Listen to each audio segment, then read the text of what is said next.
Who here thinks they've done the most drawings since our last workshop? Anybody? But I don't know if I've done the most. Estimate how many?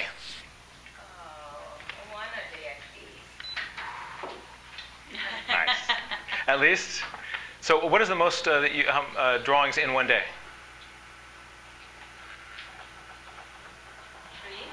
3. 3. Excellent. Can anybody beat that? We have a winner. Excellent. Really, it is a numbers game, right? The more that you draw, the more you are literally wiring your brain to make the connections between what comes in your eye and what your hand does.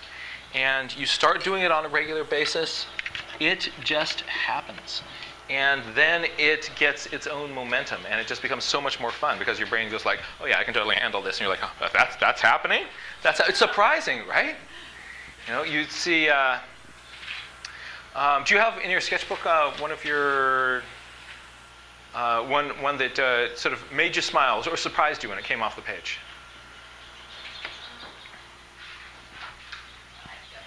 Okay, so how long ago did you start drawing? 2.5 years ago. So July of 24. So for friends at home, so 2.5 years ago, this is from a person who's now drawing every day, right? So this is what happens when you start practicing on a regular basis. So let's take a look at that, right? So it is putting in, it's a numbers game, right? You have to show up and let the muse know that you are serious. Right? And then, there you go. Can I tell you something funny that happened while I was drawing it this past month? Yes. I was trying to copy some wolves from a commercial that was on TV. And don't ask me what the commercial was for. I'm glad you forgot. That's good. That's good. But anyway, I stopped. I put the TV on pause and I took a picture of this wolf that was galloping, and it was just about to lunge forward. And I was really struggling, and I never did get the drawing right. But in the middle of drawing this wolf, I looked at my drawing and I said, "This isn't a wolf. This is a German Shepherd." And then I went back and looked at the thing again, and they had substituted a dog for the wolf to get that pose. Oh! Yeah. So yeah, it's we think that we're actually seeing all the data that's coming in through our senses, but really our brains are doing an enormous amount of filtering to present something to your consciousness that makes you think that you're kind of getting all the data. And journaling and sketching and observing is one very powerful way of getting ourselves sort of past the veil of what we think is going on and seeing more of what really is happening. Wonderful.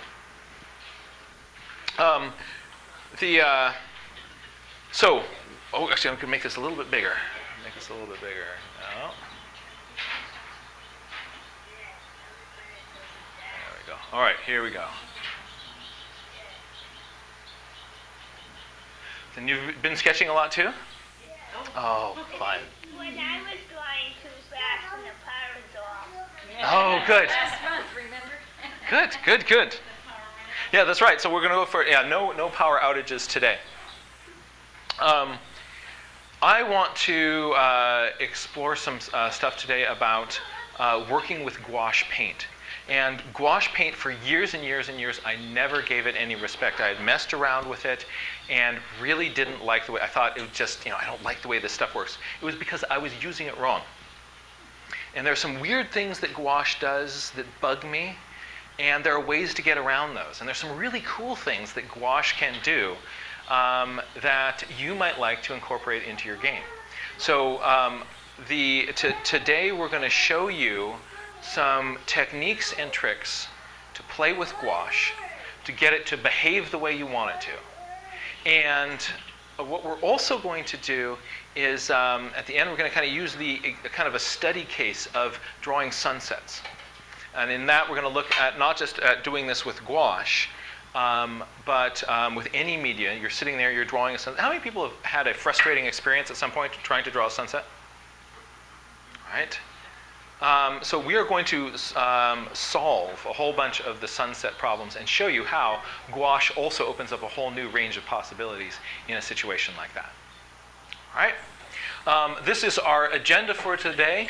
We're going to start off with kind of news from the palette party and get everybody hooked up for the experimenting that we're going to be doing today. So this isn't just a listen to me talk. Everybody's going to be playing with paint in the room, and we're going to be making a good mess. We're then going to look at what can you do with gouache. It's sort of the sales pitch for this stuff is cool. And then how does this stuff work? How is it different than the watercolor that you're used to working with? And how can you get it to behave for yourself? What are some of the things that will be frustrating about it if you are surprised by it, but really, really fun if you are actually expecting it? So what becomes a frustration actually becomes a selling point of using gouache. We'll look at using it on toned paper, and finally we'll get into the sunsets.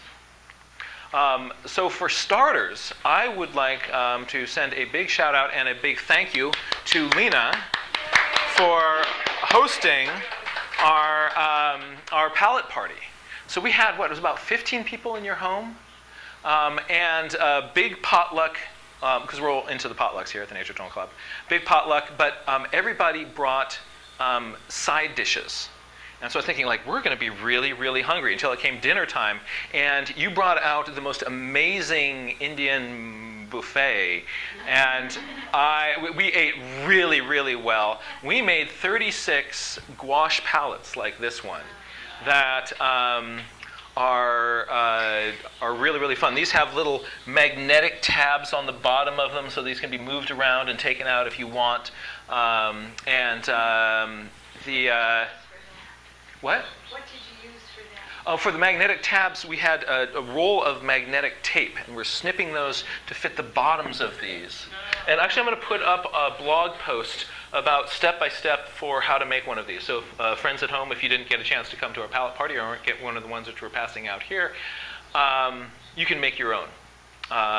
Or you can get a bunch of friends together, have a palette party with excellent Indian food, I recommend, and it's a lot of fun. A couple of logistics with it that I don't think I mentioned at the party.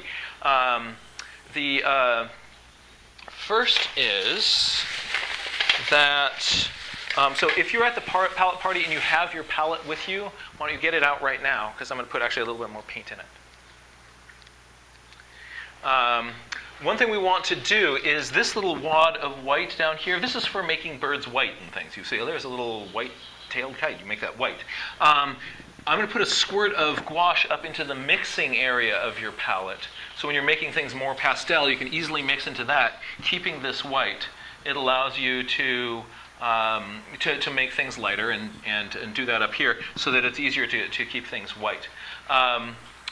Also, if there's anybody here who has their own palette with them, a watercolor palette, and you want a glob of gouache over in the corner of that, get your palette out right now, and we'll do that. Generally speaking, in a watercolor palette, you don't want your gouache mixing into all of the mixing spaces because it will make things a little bit duller. But you want to have, if you want to have one area for getting some gouache on your palette, get your palette out right now. I'm going to go around and squirt a glob of white gouache into the mixing areas of people's gouache palettes, and anybody who has a watercolor palette that needs a little hit of gouache, I can do that too. Sure. Yeah. So everybody in the room. Sometimes didn't get the blue right Oh, okay. We've got more blue. Right here. So everybody in the room should have some gouache. Apologies to people who are watching at home who don't have some to play right now. The great ungouached out there. But you can pick some up in a store, and it's a lot of fun. I'm going to recommend. You might try to see if you can get either Holbein, maybe Schminke, or M. Graham are three brands that I'm recommending right now for the types of watercolor that you can fill your palette with. I will again have a blog post soon with what are all these colors, what manufacturer is making them. I'm picking and choosing from a lot of different manufacturers. You will notice that these are all very pale colors in this palette. So you usually look, you see, where's my dark blue, all these sorts of things. It's not in here. The darkest thing in here is magenta, and that's, it's there because I love magenta. You'll see in a moment why we only have light values in this little palette. Gouache is a really, really interesting medium. In a lot of ways, it behaves like watercolor, but it's opaque so that you can paint over something. And so this white, this pale part in the back, wasn't that I put in less water, I mean less pigment into this into a watercolor wash. This was painting over this with some gouache. And so it's a very intuitive thing. I want some paler little edges of feathers. I can mix up some gouache. I can paint that on. I want that to be lighter. I can make that lighter. If I see a little dark line and a white spot, I draw my little little white line and a white spot. It's fun. It is really, really fun. You start putting this in, and you all of a sudden the value range on your page jumps, and you'll just be going, ooh, look at that.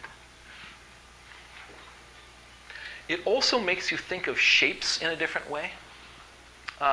You'll look at something very often so you see a dark tree, you see a bird through there. The negative shapes of the pale areas really pop out when we're looking at things in real life. But then we have to translate that to sort of flip that around in our head, because if I want something to be pale, I'm not drawing my pale area. I can only draw my dark areas, and I can make things dark around it. But this is, I see a light shape, I can draw that light shape and get it to really jump out for me. And that's a lot of fun. And you can do quick field studies, or you can get into something, fuss around, and have and do that with more detail.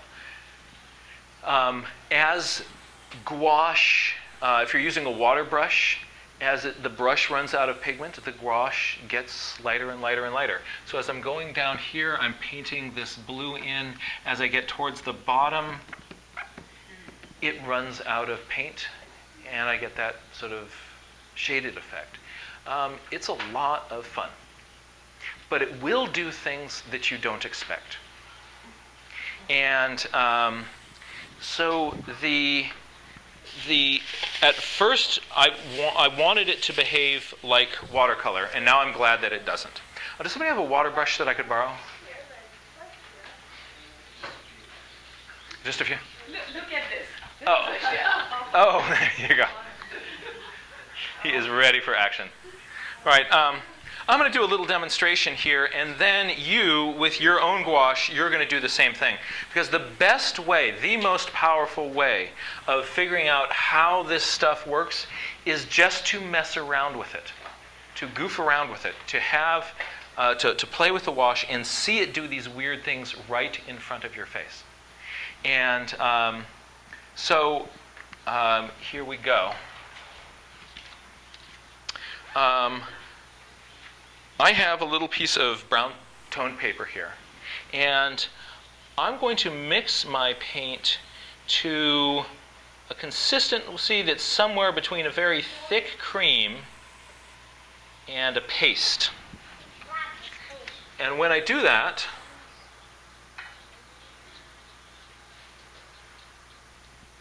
I can make bright white patterns on my object. But I want to get the paint to just the right consistency. If it's too thick, it makes a big kind of wad at the tip of my brush. But if it is a little bit thinner, I can make, actually I need a little bit more liquid in there to get it to flow. I'll be able to make thin lines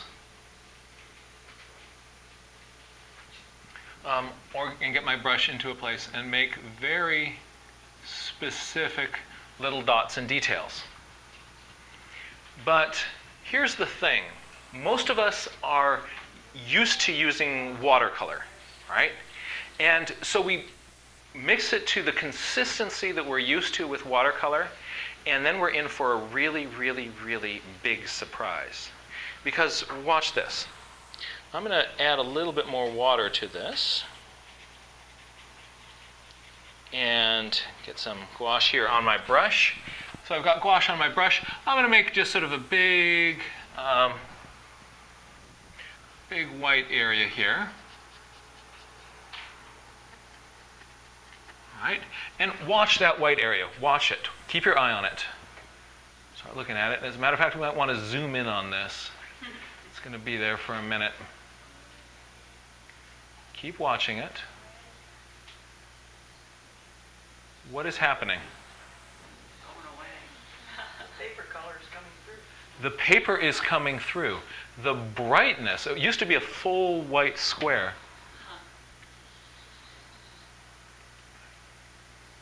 And right in front of your eyes, it is fading and getting darker. So gouache will do what's called a big drying shift.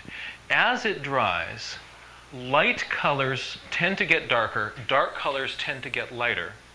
And the more watery the mixture, the more extreme that change is going to be. Look at it now. Remember, that was a bright white square. I'm going to put this down for a moment because my arm's getting tired. And I'll pull this up in just a bit and we'll see where it is. But I'm just going to bring this around so you people can see this. This started off as bright white. All right.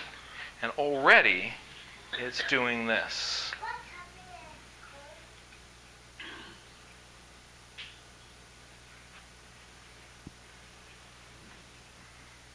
Right? Isn't that surprising? So it's not going to, it's not behaving. You're thinking, like, this stuff is, I would do this to me, and I feel like, I hate gouache. I don't like gouache. This is, what an absurd medium. But actually, it's a happy medium. Because it's just doing its gouache thing, as we'll see in a moment. Does somebody have a wipe rag back here? I'll give you. Oh no, I don't need it. I'm done with the brush now. All right, let's. So the way that it's going to work is like this. If your paint is too thick, you're going to have a glob on the end of your brush, or it's going to be so kind of dry that it doesn't want to stroke. If it's too wet, it's going to do this, right? So what you want to do is find the point between in there where it's going to be able to flow enough that you can paint with it, draw fine lines, but will still make a very clear opaque layer. And it's going to be much drier paint, or thicker paint, than you're used to using. Again, somewhere between the paste and the thick cream is this sweet spot. And so just with your little sample on your piece of paper, let's just do a few little blotches, sort of make one that's like, very clear, opaque, thick, right? Add a little bit more water to it. See what happens then. See what happens then. Oh, do you need a brush to... Yeah, I don't have any. Oh, and I've also got... so we'll get you some more... Well, Is there a place to get a little bit of water I could put in this cup? Could there be a little faucet or something? oh, yep. There is There's a... bathroom. oh, actually, just take some of this right here. Thank you. Oh, sorry. Sorry. All right. Yeah, there you go. All right. So we'll get you. Anybody else need water? Thanks, Ashok.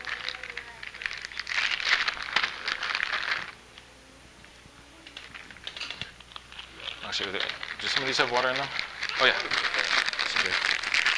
Wow, you. So there's like radiant water or desert water. Okay, here you go.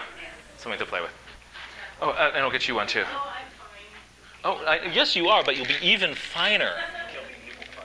You'll be in a happy medium. Yeah, that's right. You'll be playing with the happy medium. Oh, Than tempera or old poster paint. I haven't played with tempera or poster paint. I don't know. Well, I haven't either since high school. Yeah, but I remember the way it smells. Thinner pigment, not so chalky afterwards. Yep. Some types of gouache actually have a lot of chalk in them. Some brands have a lot of chalk as a. I just banged the little speaker thing. Did I turn myself off? Testing, testing. Yeah, you're good. Okay, good. All right. So play with it on but here, let me get you another piece of dark paper so you can.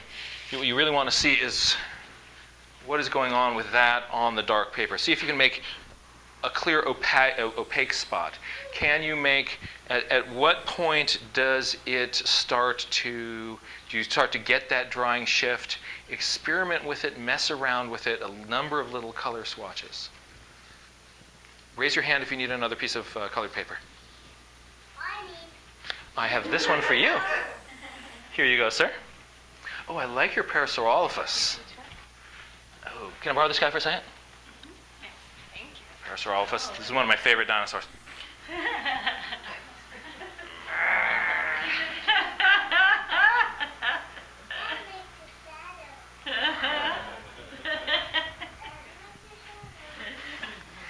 kid at heart.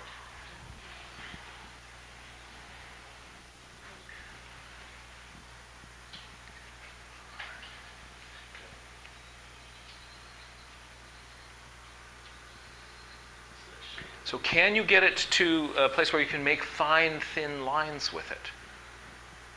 Right? Can you make those fine, thin lines opaque? Can you make some little dots? Right? Can you cover a little kind of broad area with it? Just mess around with it. And again, raise your hand if you need more little paper swatch. If you want to, when you get home, you can glue these little tabs into your sketchbook as gouache notes. Here you go. Depends on the brush width, too. I know Mm-hmm. ones that are fat don't make fine lines.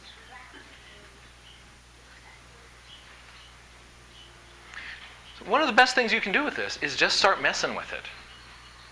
The more comfortable you get with this sort of strange texture of paint, you're going to turn this into something that it'll go from being scary to something that like, oh yeah, I know this, how this responds. You see that texture of paint and you go like, oh no, that's too watery. That's, right? You'll know it. So you want to sort of spot that sweet spot. You know, let's go over it, can you? Absolutely. You can put coat after coat down. Especially, it works best when, oh, look at what this has done now. Remember that big clear white spot that I had? Look at that. Isn't that crazy? Can I see the back of the paper? Hmm? Can I see the back of the paper? Oh, I thought it would have what.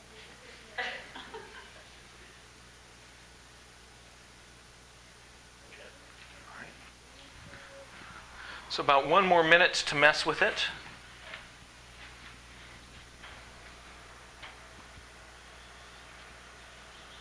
So we're playing with, you freshly squeezed out, what's the difference when it's already dry? Oh, great question. So the question is, we're playing with color that has been squeezed out and it's fresh out of the tube. What is the difference when you have a wad of this stuff that has been sitting in your palette and it is hard? Right? With that, what you do is, we'll go back. Imagine that my finger here is your paintbrush. Just kind of go down and still be smooth. But if you see your thing starting to do this, at the point when it's drying where it's sort of more kind of like putty, you can push on it with your finger but you don't get goopy. Take your finger and push it, smash it down into the little cup. And you're smishing it up against the sides so there's more contact area, so it's more likely to stick in there. You're taking all the little spaces of those cracks and pressing them out of it. And that will help prevent these things from cracking as much. Some brands of paint also are much more likely to crack, right? But not the ones which we have in your palette. Yes? Would you at any time You don't have to do that. You can use the same ones. This stuff washes out really, really well. As a matter of fact, as you'll be seeing shortly, it can dry completely and reactivate fully. Yeah.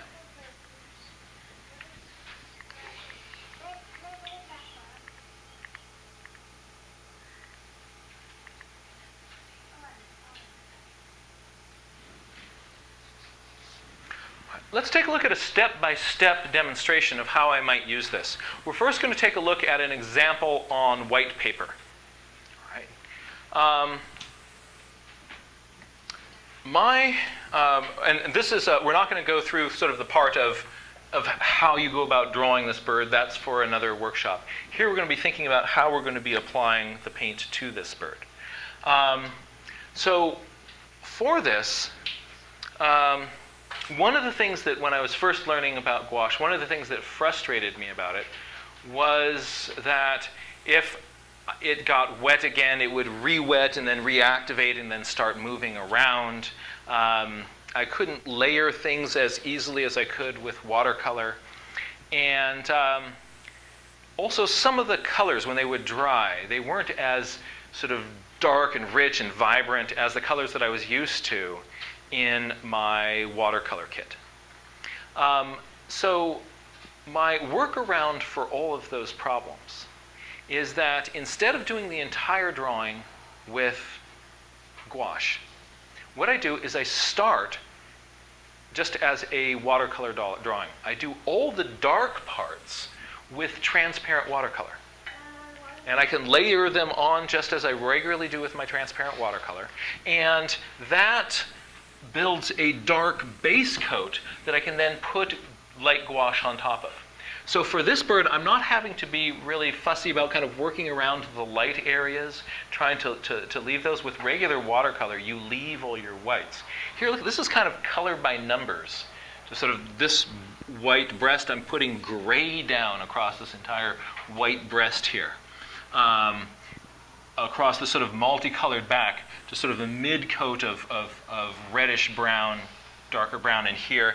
And then, just as with watercolor, I'm now going to get my transparent watercolors and push my darks. So my mid values and my darks, I'm doing all of those with my transparent watercolors. And with a good set of transparent watercolors, you can get very, very deep, rich, saturated darks. Right? With inexpensive watercolors, you can't really get rich darks, but a good set of watercolors, you get really, really dark darks. And take a close look at this. I am not being very careful at all with putting these in. This is fairly loosely applied. But the reason I can be so kind of loose with it is that I'm about to come on top of this with a bunch of whiteout. I can correct a bunch of mistakes, and what I really want is a good dark base that I can then put light things on top of.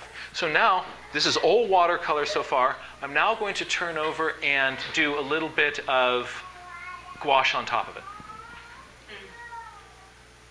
So let's take a look at this one section at a time. The breast here. Take a look at the breast. I'm going to be taking little white gouache and making flicks like that.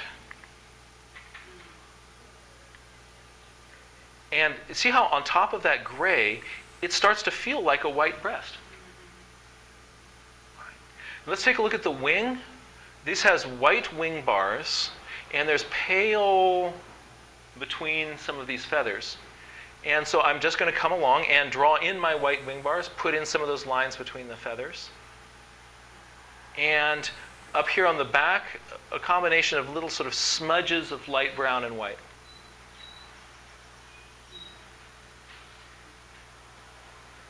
And it really pops it up. When this layer dries, I can put more gouache on top of that. So keep an eye on this breast. I'm going to put another coat of white gouache on top of it. And it really starts to feel fluffy. So I can build up, let it dry, put another coat, let it dry, put another coat. I can build that up. And I can do a lot of really kind of flexible stuff. So going from here, more coats of gouache. Yes? Is the green gouache or water? The green is green watercolor mixed with a little bit of gouache. Yeah, so I didn't have the color that I wanted, and so I just mixed that in. I also could have used green watercolor there because it is just a paper, but since, as you can see, sort of some of that kind of a little bit of that chalky-ish look in there is a suggestion that there's some gouache in there. And now at this stage, you go, oh, it's like this very kind of carefully detailed thing. But you saw where that came from. That's the power of gouache. Let's take a look at it on toned paper, which is even more fun. So for this light gouache palette, I needed to have a dark surface. If I'm doing that on toned paper, I've got a light surface from the get-go. So I'm going to use the drawing of the heron from last month's lecture. Last month's lecture was about how to use visualized shapes to put them together to build up the structure of a lion or a heron or these sorts of things. And Ashok videoed that, and it's up online. So you can check that if you missed it, or you can, well, here's the kind of the review of it. What we're doing, we have a light graphite pencil drawing giving you the basic shape. We're just looking at the different sort of chunks of the body, not thinking of that as the, how should a folded up neck look, but really thinking of that as, well, from this angle, it kind of looks like this sort of sharp serpent tooth sort of thing, or like part of a crab claw. And I'm going to just believe that shape and put it under the throat. And so I'm not thinking about how should this look. I'm just saying from this weird angle, this is the shape that I see. And it's a process of I'm going to believe the shape and copy the shape and then put that adjacent to the next shape. And put that adjacent to the next shape. And those are all going on. There's a light guideline underlying drawing that helps my drawing not kind of end up with a huge body and a little head. But I'm now just sort of going shape by shape and putting those together. The hard part is you have to believe the bird.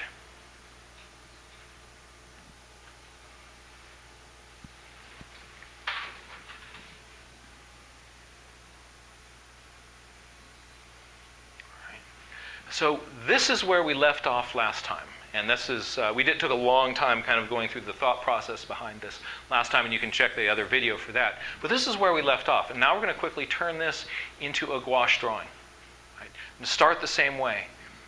Transparent watercolor first to give me my rich darks, and then I can just pop some gouache in. So here is my favorite shadow violet color from Daniel Smith, giving me the shadow on the side of the body. This on the top of its wing, this area here, also caught light. This is the bird which we were watching out by the shore together.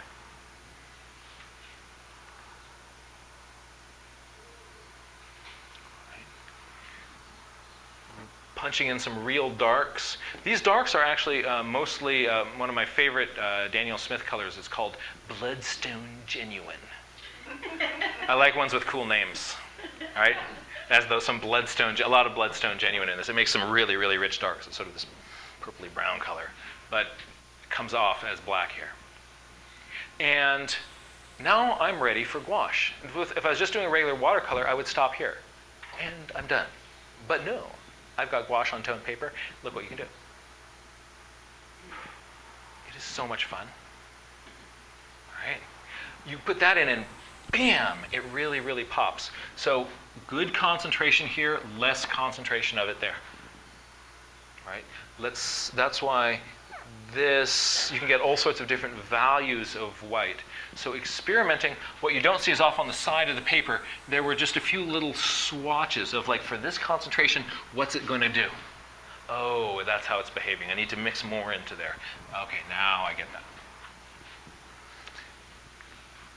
Here's a gouache background, great blue heron in the evening.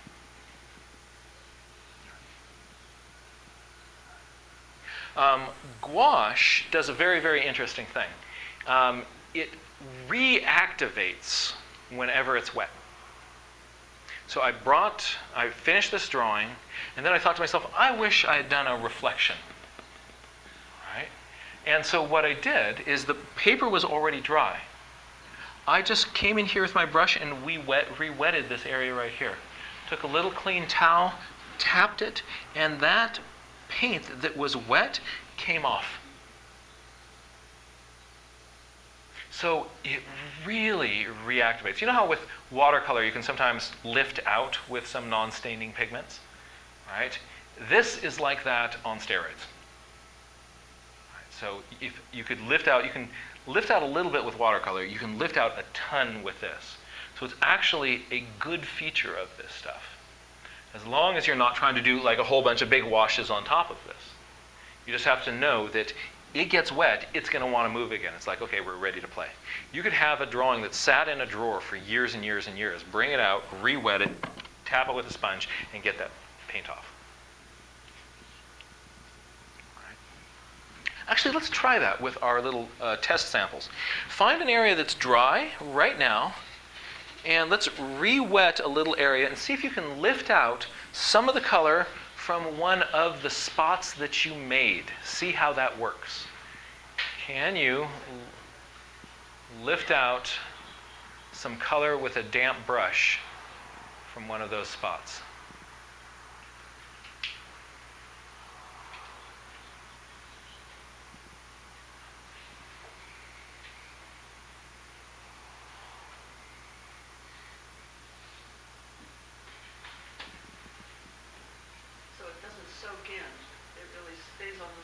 It's sitting right there. Were you able to go all the way back to paper?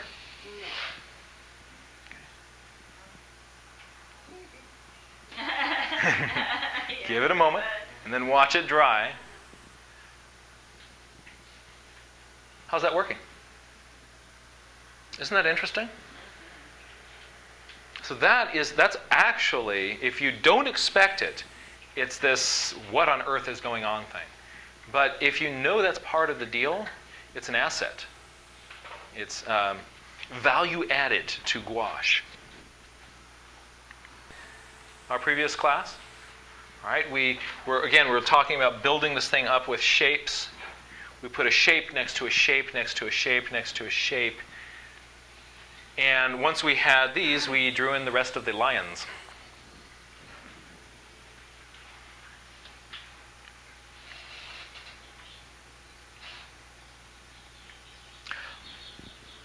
To paint it in, I'm going to use my same kind of gouache approach.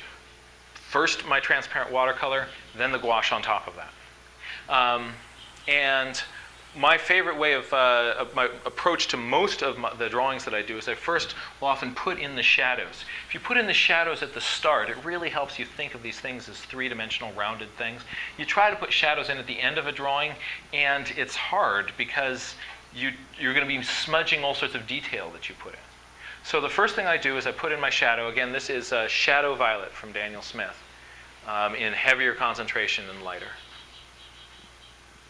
A little bit of just sort of general roughness in the grass here. You can see how that really starts to round the body. If you've got something that feels rounded, now I just have to add a little hint of local color on it. A few of the ochres on the body. And with a regular, look at how the shadow violet kind of shows through. All right? You sort of feel those shadows still. All right? With transparent watercolor, this is where I would stop. Yes? This is, everything here is watercolor. So this is just a watercolor drawing with my little Daniel Smiths. And that's where we would stop. But no, you've got gouache. All right? And it's so much fun. You get to, with your brush tip, you get to be the light. You get to be the light coming across here and catching some of these hairs. You get to be the light coming in here and kind of catching the edge here, lighting up some of these parts, kind of getting some of the edge of the muzzle, right? You think of yourself kind of coming in there. You are the light coming in there. That's got a blue color. That's mostly the projector. But it's fun. It's really, really fun. What happens when you put watercolor over the gouache? Great question. So if it's dry, you can, with a quick coat of watercolor, you can tint white gouache. So let's say you wanted this to be red or yellow, some bright color. You could actually, let's try that right now. On your little piece of paper that you have in front of you, find a little area that's dry, and here's the deal. It's going to be a quick coat over it. You don't want to get in there and scrub it, or you're going to reactivate it. See if you can kind of get in there with a quick coat, tint your piece of paper with a light color. If you're doing a dark color, you don't need to put it over gouache. You don't need this gouache. But let's say you wanted bright yellow on that dark brown piece of paper that you have. Put that over gouache and look at how bright and vibrant the yellow is that you're able to create. Give that a try right now on an area that's dry. Can I see a little bit of more of your water? You bet. I'll fill it back up. This is water you're drinking? Yeah, that's okay. I'm not going to need it at all. But there's no backwash in it. Okay, thanks.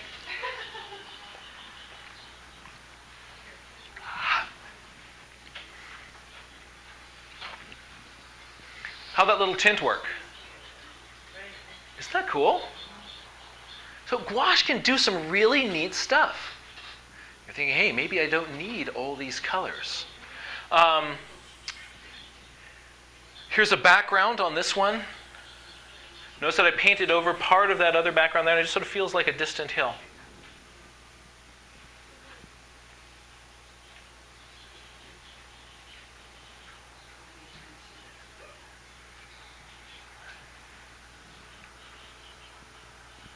So were you able to tint it? Did that experiment work? Yeah. Good. But wait, there's more. Let's play with that little shrike from last week as well. This is, again, we're looking at, the lecture was on kind of drawing things as a shape next to a shape next to a shape. And that's all going on top of a little sketch that has already established the posture, the proportions, and the basic angles of the body. So that I'm not going to end up with something that when I'm focusing on this shape here, it's going to end up proportionate with the rest of the bird. We built this bird up a little piece at a time.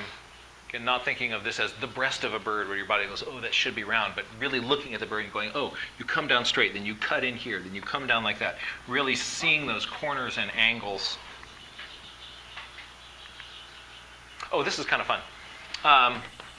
My old approach to drawing bird legs, if you have the Law's Guide to Drawing Birds, oh, you got to get that, right. I'm saying in that, I would have approached drawing this bird, say the bird with sort of 2 feet on a branch. In my preliminary sketch, I would have put down, a few little lines showing me where the legs go. But just recently, what I've started doing that I really love is instead of drawing the legs, what I do is I draw the negative space between the legs, the body, and the branch. Because if you can get this shape, right, then this part falls into place. And so my leg positioning has taken a big jump since I starting it with that little negative space underneath the bird. And when you're looking at birds, you train yourself to start looking at this. You look at a bird on the branch, and really quickly, bam, you can get the foot position in. And it gets the branch position in, and that helps the bird be balanced because you've got the branch. It's great. So just mess with that. So this is where we were at the end of last week's class. All right. Same thing. I'm going to put in the dark values and my middle values here. And on top of this, I'm going to put in my gouache.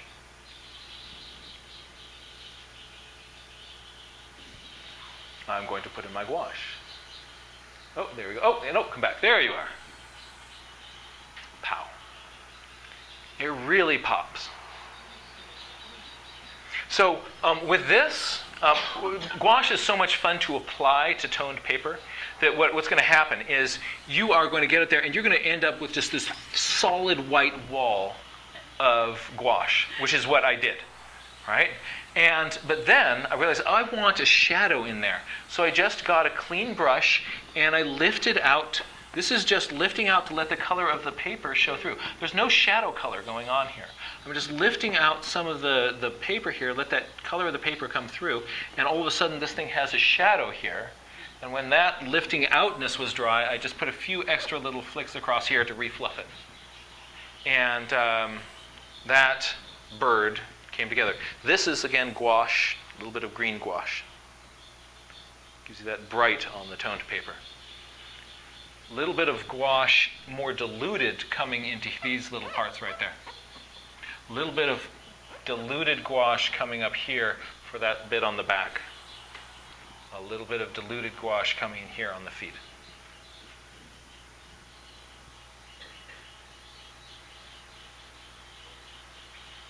It's really fun.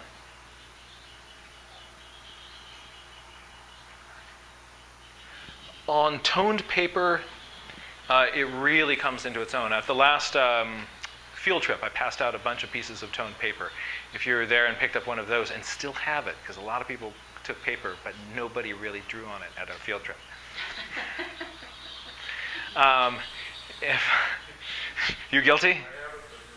Okay, so now, oh man, you've got some toned paper. You're ready to go. Let's mess with this approach to drawing on toned paper. One of the big secrets of working on toned paper is using the color of the paper as one of the actual colors and values in your sketch. On that previous bird, we had the paper color really making the shadow, right, and lifting that out. You don't always have to lift it out. Let's go to this little birdie right here. You see that I am not, it's got a white rump, but I didn't paint white all across. All right, I'm letting that color of the paper be the part of the bird that's in the shadow there. All right, if we go up, or pull that down, here the color of the paper is the little pale areas between the dark feather masses on the side of the goose. So heavier concentrations of gouache in here, a lighter concentration of it in there. By varying the concentration of paint that you have on different parts of the bird, you can get a lot of punch. And the way you do that is in different coats. So first there was kind of a light coat that was mostly about this value here over the entire thing. And I realized I don't really like that. And so I lifted out a whole bunch of it in here, kind of blotted that out, then let that dry, and then painted over that with another coat that gives me these sort of accents on its ear, its auricular in here. Let that dry, and then brought in some of these more intense globs of gouache that really punch it in.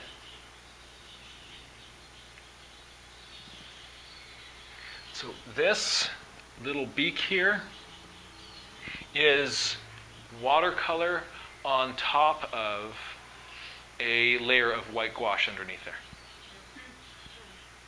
And that's why that beak really bing, pops off that page.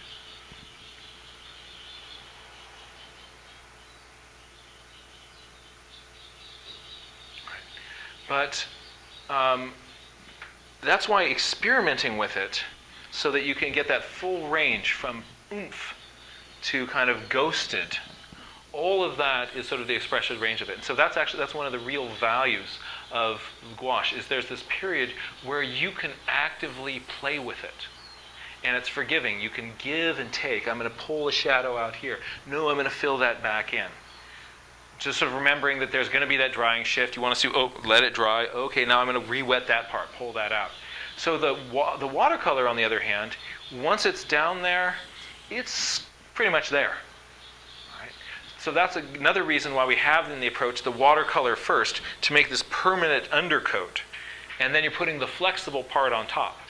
If you put the gouache first and then tried to do all sorts of fancy watercolor stuff on top of it, that would then lift that gouache and would start moving around and make a big old mess.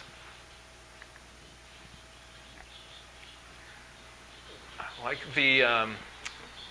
just putting a little bit of gouache into the background behind that bird really pulls it off the paper.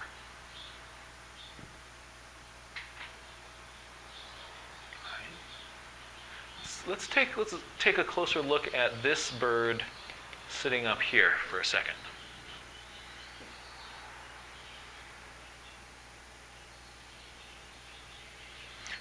Decide what parts of it are done with gouache. What parts are done with watercolor.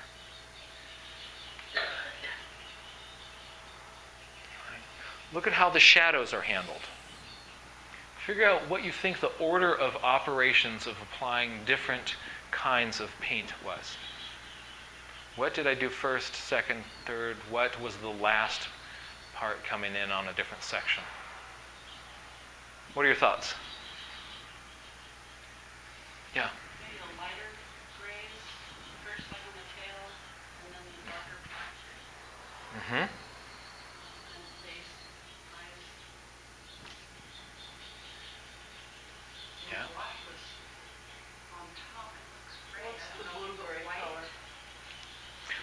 So the blue-gray is mostly watercolor, little bit of gouache coming into up there, right? Notice that the shadow here on the side of the head is done with letting just the color of the paper be there. That's another reason why you're going to get homework assignment, is that when you first start putting on gouache, it is so much fun to put the white down that you're going to it is easy to go crazy, right? But if you once you kind of, that initial romance is a little bit over, you'll be able to control yourself and you'll be able to leave some paper to be the shadow on the side of the head. At first, you're just like, oh, putting white down. Okay, it's got white here. Contrast. I love this stuff, right? But later on, you'll be like, okay, yeah, I'm going to stop there. Right. Notice that gouache went down. In this case, there's actually a little bit of these little fine lines. Some of those are actually done on top of the gouache. Does that merlin have prey? Yep, that's not its foot. And the feathers flying on the side. Yeah. A little bit of gouache here and here. The yellows are gouache as well. And this also is some gouache, a little bit of gouache mixed into it.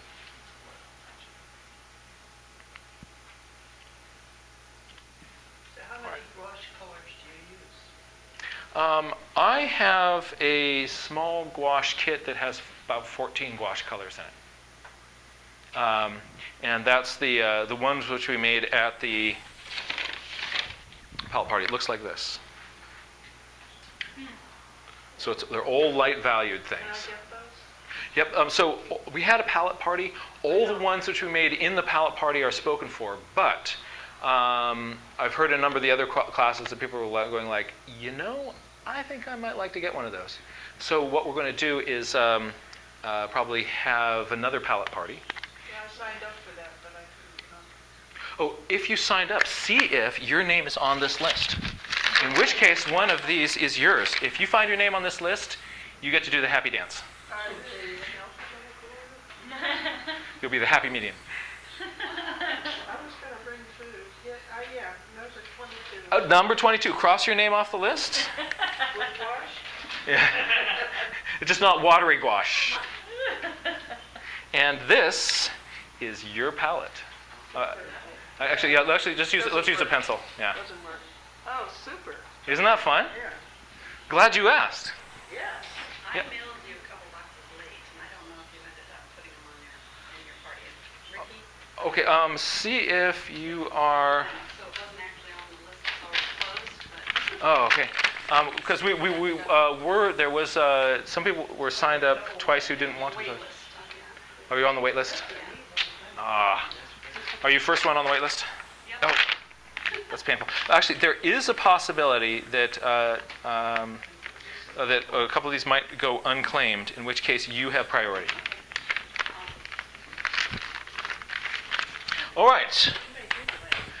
So let's mess around with, take a look at how gouache can help our sunset game.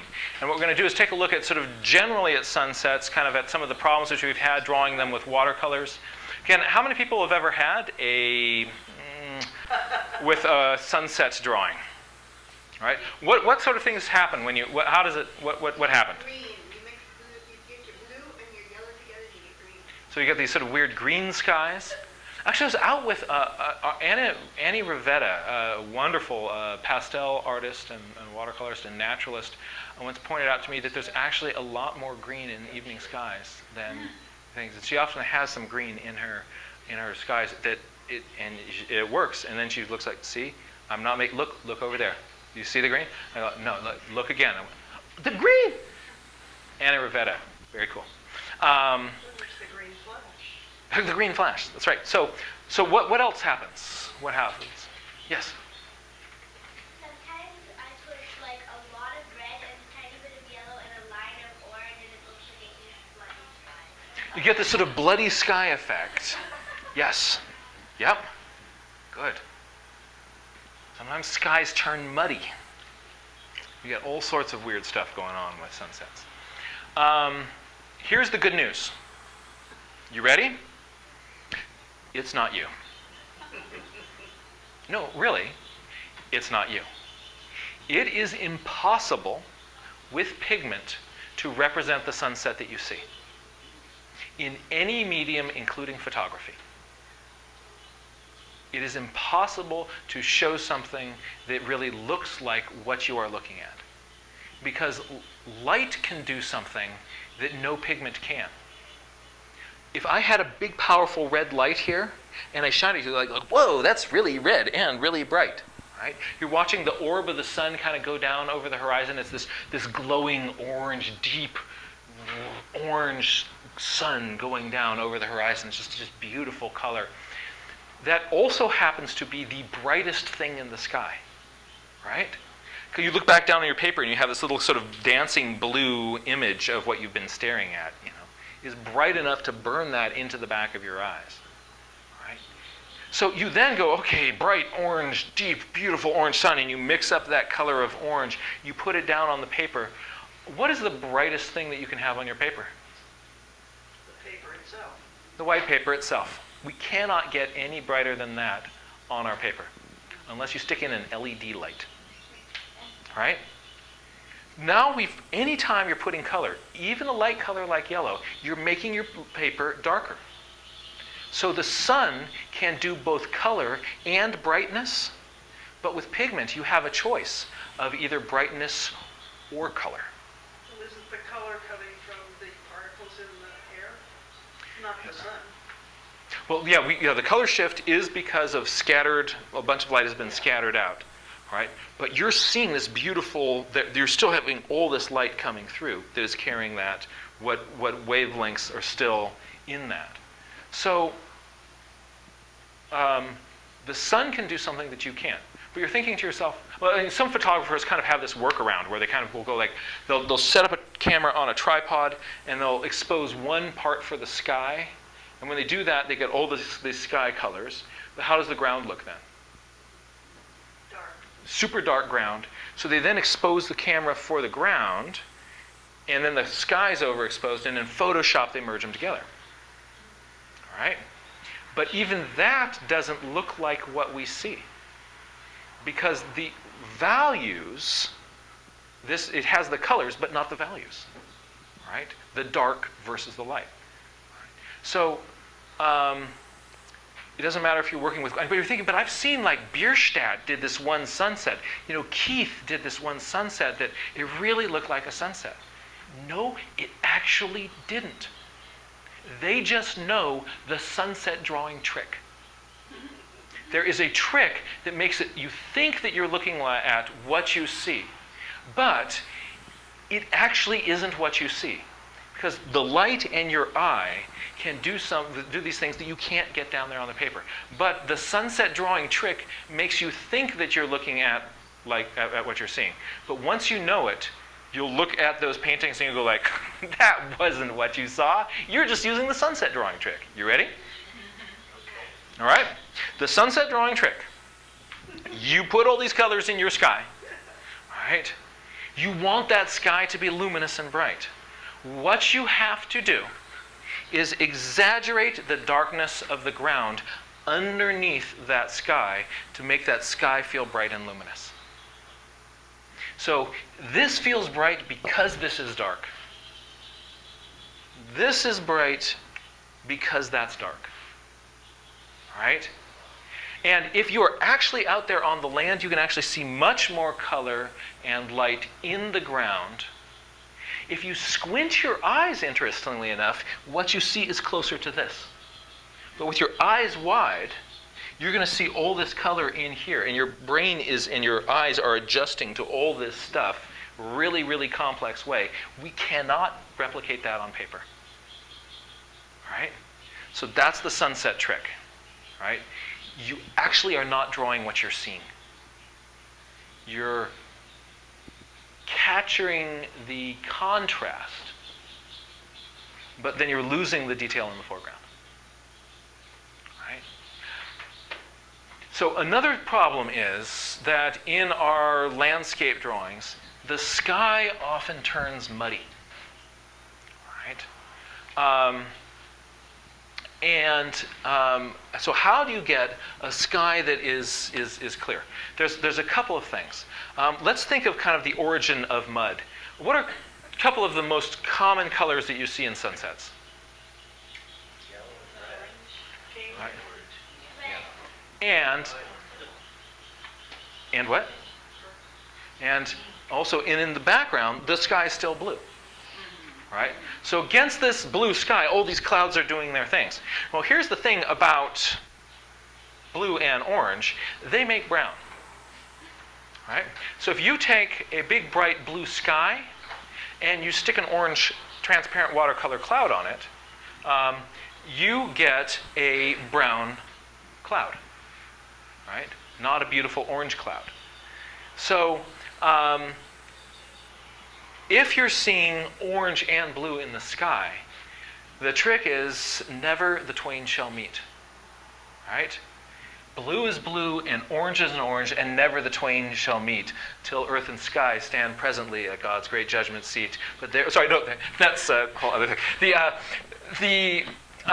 The blue has to fade out before it meets the orange, and the orange has to fade out before they meet the blue. Otherwise, you'll get a smog zone in the middle. Right? Yeah. So this is actually intentionally faded out.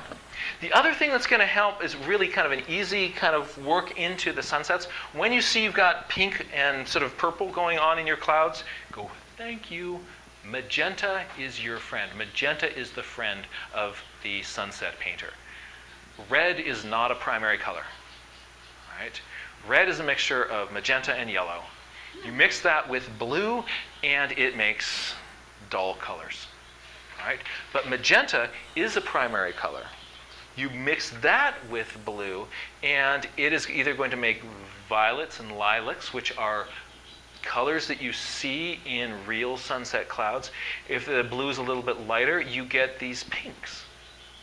So pinks and purples, those are legit bright sunset colors, and you get that by mixing in little magenta clouds. So with straight up watercolor, no gouache going on here.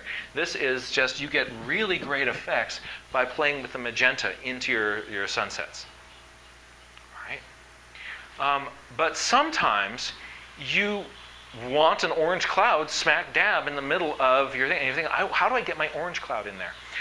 If you're working with gouache, you can put in any color cloud you want. All right? Because it's opaque. And you can just plop that in right on top of that blue, and bam, there it is. You're thinking like, but I don't have the gouache palette. You don't have to worry about it, right? But let's say you just have the white gouache in your palette and a watercolor set. What you can do is use your your gouache set to paint a white cloud. By the way, gouache makes outstanding clouds on a blue sky. So this is blue watercolor back here that stays put. I've now got a gouache cloud on it. Once this is dry, what can I do? Take some of it off, mess with it. Put other things. I'm going to grab some orange watercolor and come in and tint it. And shazam, orange cloud on blue background.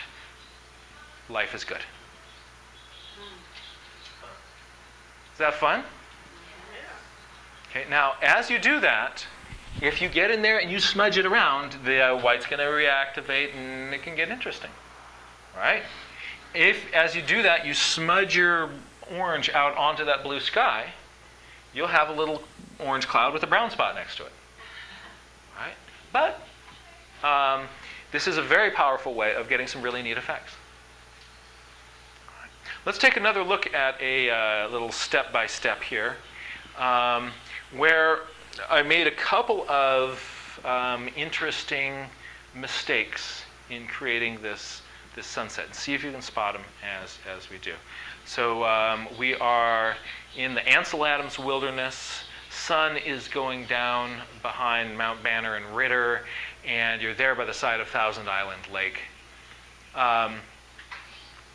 Something that I recommend that you do as you go out, you're like, oh man, this is going to be a good sunset. Oh, all right, I want to do some sketching tonight. Now, what people will tend to do is sort of wait for the sky to get really interesting, and then they get out their sketch pad and they start drawing the landscape, and then they get out their paints and, oh man, it's already going. And then the sky, okay, it's got orange, okay, get the orange in there, and then and oh no, it's pink. You get your magenta and you kind of get that in there, and you kind of get in that, and you kind of like, oh no, it's violet. Oh yeah, okay, you get that, and you get mud. So instead of chasing the sunset through one picture, here's what you do. Is about half an hour to an hour before the sky starts to get interesting. When the sky's getting interesting, you want to be looking at those colors. So here's what you do. This is your sketchbook page. What you're going to do is make a series of little landscapitos of, here's this mountain over here, there's looking this direction, here's this over here, things that would be kind of in the bottom of the little landscape sketch.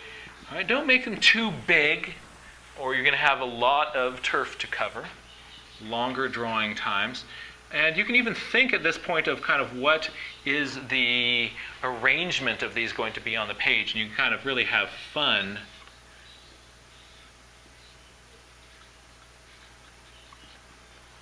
And make sure one of them at least is pointing east, some view to the east, right?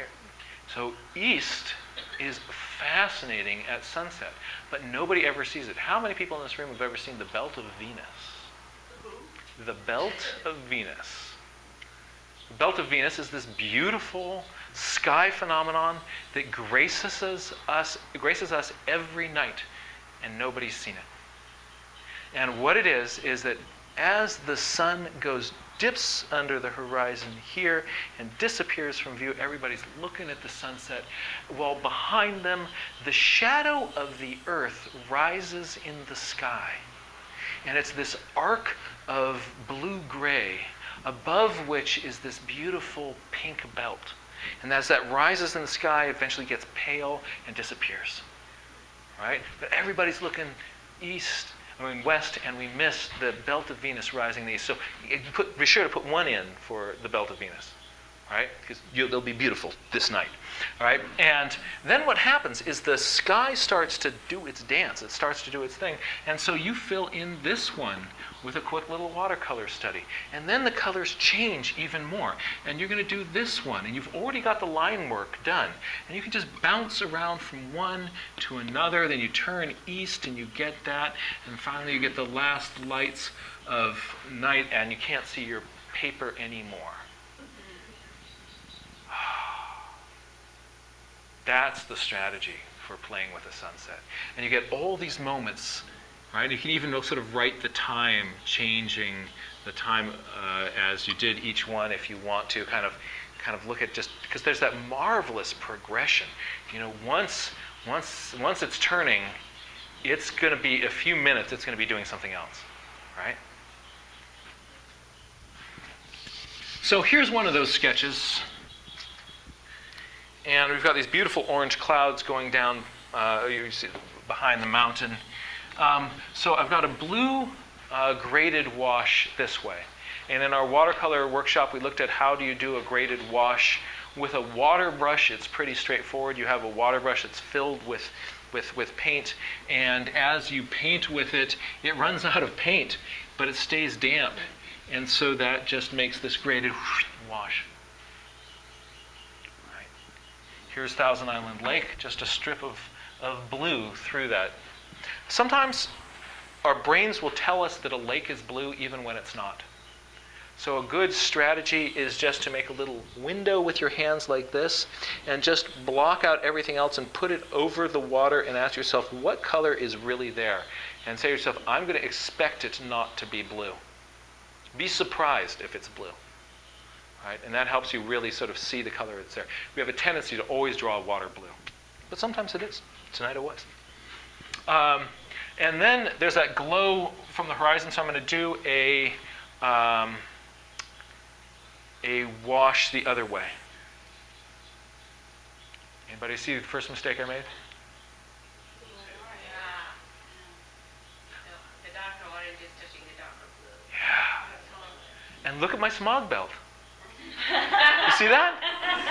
If you weren't really looking for it, you wouldn't see it. But once you kind of know, those two when they overlap, sure enough, right through here, there's this dull color. Bright colors, dull. Dull! Right? If I had faded out my blue ending about here, that would have been fine. But I didn't really realize that. So I kept on painting. What can you do? Hey, but you've got all those other ones on the page too. So, and now I want to make this sky feel like it is glowing and luminous, so what do I do? Make the land dark. Let's do that. And look at how, bam, that sky all of a sudden is glowing. Look at how we have a tendency to not. It is scary to mix up your bloodstone genuine and just dump it all over the ground here, right? You're thinking that's not going to look good, so I'm going to do it lightly. But look at what happens if you did it lightly. The sky's no longer bright. Look at that sky. It doesn't really feel bright. Look at that sky. That's actually the same sky, right? But with this, it feels dull. Isn't that strange? I love that. I think that's wonderful. Right? So if I have this, and then I've got some bright orange clouds happening, how can I handle those? You've got your gouache kit. You're set. You bust out your gouache kit. There's some gouache clouds.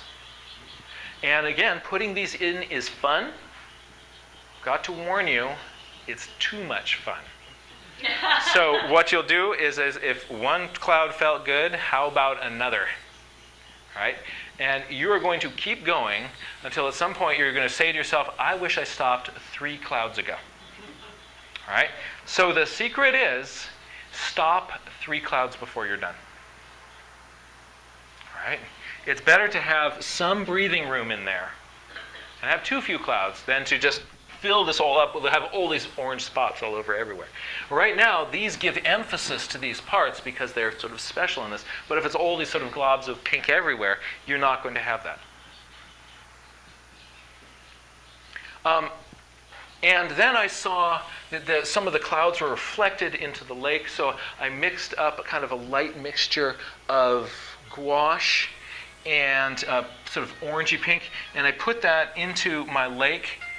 And let me tell you, when I put that in,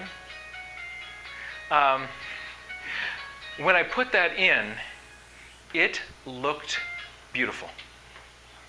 It looked so good. I was just like, oh yeah, that is exactly the effect I want. And I was really, really happy about it. And then I watched the drying shift. And as I did, and right in front of me, these beautiful kind of reflections of the clouds, they just went and disappeared. And now I had the orange of these clouds now in a transparent thing mixing with the blue of my water, and I have 2 brown spots in my lake. Oh! But let me just tell you, when I put that in, the moment that it hit the paper, I was like, yes! All right? But I'm still kind of learning this medium, so just kind of a cautionary tale. So that's my other kind of fun thing. I've got my smog belt here. I've got my my little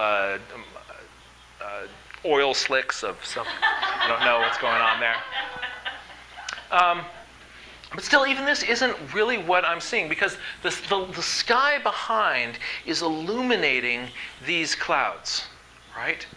And so they're actually brighter than the sky. But when I turn this to a grayscale, you can see that these clouds here are darker than the sky. So here I can get the color,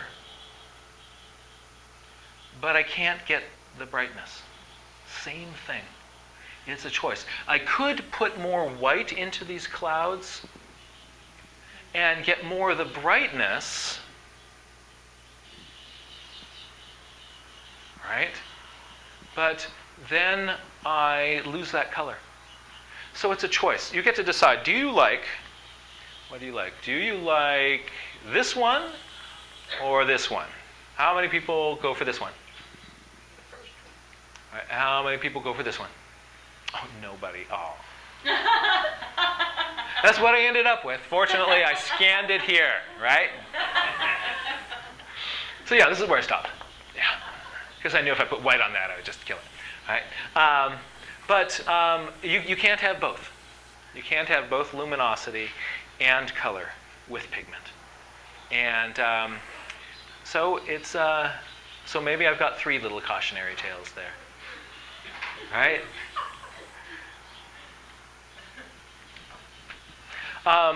So gouache, it is different. Oh, and just hold this up one last time. Look at what has happened to this guy. Remember, that was a bright square of white. So gouache is different than watercolor. But it's got some really wonderful tricks up its sleeve. The best thing to do is to mess around with it, to play with it, see how it responds, so that the next time you need it, you're not thinking, oh, gouache is this scary thing and it might do something weird. But you're thinking, oh yeah, I know the consistency that I want, right? You've messed with it. You've seen what happens when you try to tint it with something else. And you haven't just finished your whole landscape, and now I'm going to tint these white clouds pink, and then realize, oh, I need to be more quick with that stroke of pink on it next time, right? So you've got a homework assignment. You owe me 4 sketches messing with gouache.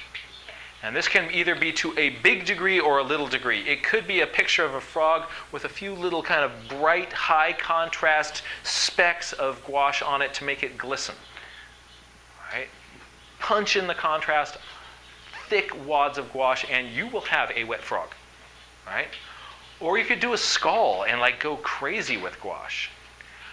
You have toned paper at home. Go to the closet, get out one of those paper bags, cut it into pieces, all right? And And you've got some pieces of toned paper. Try some sketches with gouache on toned paper. See what happens. Play with it, experiment with it, mess around with it. Don't make it like a high stakes thing. I've got to make this pretty. Think of this as I want to figure out how, I want to get the number of this whole gouache thing. I want to figure out how it works now while I'm kind of in a messing around mood, so that when I'm in a nature observation I can really use it as the tool, the targeted tool that, and it's not going to make an oil slick in the middle of my Thousand Island Lake. All right? It's fun. Be playful with it. Be gentle with yourself. It's a new medium, and have fun with it. And people who did just get a new palette, remember about squishing the little wads of putty as it starts to get cracky. All right? Thank you for coming, and I hope you had a good time. Thank you. We've got a question before we go. I assume that these are the primary. 1, 2, 3, those are the Yes, primary. yes. And that's the yellow or plain? Yes. Yeah. That's right. Thank you for coming, everybody.